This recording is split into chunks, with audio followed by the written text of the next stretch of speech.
Bonjour à tout le monde. Voici le solutionnaire donc de l'exercice C. On se souvient qu'on avait seulement les 4 premières questions à faire.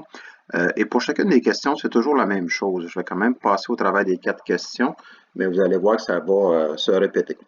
En fait, ce qu'il faut vérifier pour chacune des questions, vous voyez la solution à l'écran, c'est de trouver les clés étrangères. Donc, pour la question 1, on voit que la clé étrangère ici, c'est le B1, B2.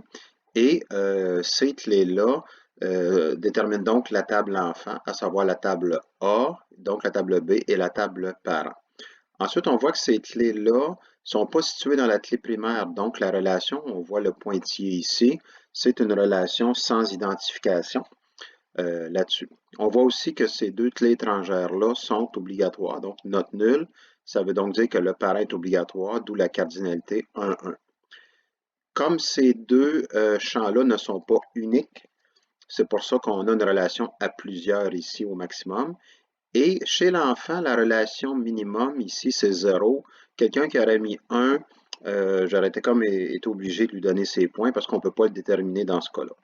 Si on regarde la question 2, c'est un peu la même chose. La clé étrangère ici, c'est la clé A1 ici, le champ A1 qui n'est pas dans la clé primaire, donc ça veut dire qu'on a une relation, encore une fois, sans identification. Cette fois-là, A1 peut être nul, hein, il n'est pas en caractère gras, donc ça veut dire que le parent n'est pas obligatoire ici. Et aussi, comme A1 n'est pas unique, donc ça veut dire qu'on a une possibilité d'avoir plusieurs fois un enfant de la table B. Pour la question 3, bien, on a ici, on voit que les clés étrangères, on a A1 qui est là 2 fois, une fois avec la relation XXX, puis une fois avec la relation ZZZ. Donc ça veut dire quoi? Ça veut dire que ça prend deux relations. Et si on regarde par exemple la première ici, donc A1 XXX, donc on a une relation XXX, et comme A1 ici, la clé étrangère est note nulle, le parent est obligatoire, c'est ce qu'on voit ici. Okay? Et comme il est unique, ce qu'on voit ici, on ne peut pas avoir plusieurs enfants, donc c'est pour ça que c'est le 0,1 ici et non pas là, le 0 à plusieurs. Okay? Et pour l'autre clé étrangère, A1ZZZ, ben, c'est l'autre relation. La seule différence ici, ben, en fait, il y a deux différences. Premièrement, comme ce n'est pas unique, il peut y avoir plusieurs instances de l'enfant ici.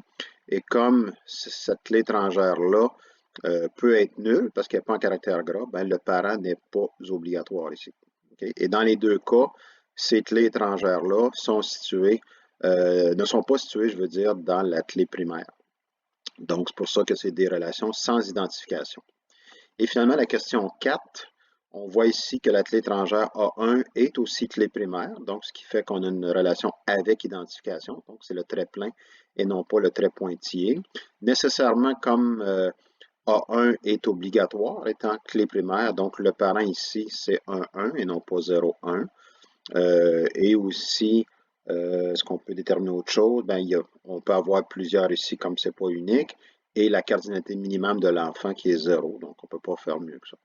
Fait que c'est ce qui complète la solution de l'exercice C.